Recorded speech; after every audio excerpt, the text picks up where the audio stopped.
এদেশের স্বাধীনতা সার্বভৌমত্বের অতন্দ্র প্রহরী, গণতন্ত্রের আপসীন নেত্রী, দেশনেত্রী বেগম খালেদা জিয়া, তিনি দীর্ঘ 12 বছর পরে তিনি সশস্ত্র বাহিনী দিবস উপলক্ষে আজকে সেনাকুঞ্জে গিয়েছিলেন এবং আজকের এই ঘটনা নিঃসন্দেহে এই দেশের স্বাধীনতা সার্বভৌমত্বের যে আন্দোলন, রক্ষার যে আন্দোলন, গণতন্ত্র রক্ষার যে আন্দোলন, ফিরে পাওয়ার যে আন্দোলন, সেই আন্দোলনে একটা অনেক বড় ইতিবাচক ভূমিকা পালন করবে।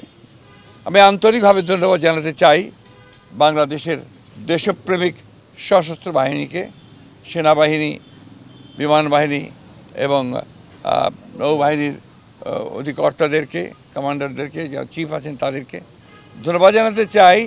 প্রধান উপদেষ্টা প্রফেসর ডক্টর মোহাম্মদ ইউনূসকে, যে আজকে দেশনেত্রী বেগম খালেদা জিয়াকে আমন্ত্রণ জানিয়ে আজকে শহীদ প্রেসিডেন্ট জিয়াউর রহমান যে স্বাধীনতা যুদ্ধের সূচনা করেছিলেন, ঘোষণা দিয়েছিলেন, মুক্তিযুদ্ধ শুরু হয়েছিল, সেই ঘোষণাকে তিনি স্বীকৃতি দিয়েছেন।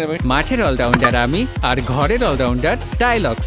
টাইলক্স টয়লেট ক্লিনার, ক্লিন মানেই টাইলক্স। সেই সঙ্গে দেশনেত্রী বেগম খালেদা জিয়ার যে আপসীন সংগ্রাম, এই দীর্ঘ বছর ধরে নিরন্তর সংগ্রাম, সেই সংগ্রামকেও তিনি আজকে স্বীকৃতি দিয়েছেন। একই সঙ্গে বিগত 15 বছরে এই দেশে গণতন্ত্রের জন্য মানুষেরা যে সংগ্রাম করেছে, আত্মত্যাগ করেছে, জীবন দিয়েছে, প্রাণ দিয়েছে, তার স্বীকৃতি তিনি দিয়েছেন। তিনি স্বীকৃতি দিয়েছেন আজকে এই জুলাই আগস্ট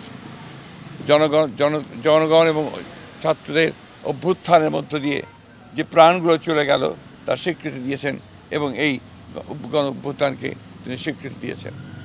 আমরা নিঃসন্দেহে আজকে একথা স্মরণ করতে চাই, আমাদের ভারপ্রাপ্ত চেয়ারম্যান জনাব তারেক রহমান, তিনি আজকে আমাদের মাঝে নেই, তিনি অনেক দূরে আছেন। আজকে তিনিও সম্ভবত সবচেয়ে বেশি আনন্দিত দেশের মানুষের সঙ্গে, দেশের দেশপ্রেমিক সেনাবাহিনীর সঙ্গে, যে আজকে তাদের সবচেয়ে প্রিয় মানুষটি তার যে জায়গা, সেই জায়গায় তিনি যেতে পেরেছেন। আপনাদের সকলকে ধন্যবাদ। নিচ্ছি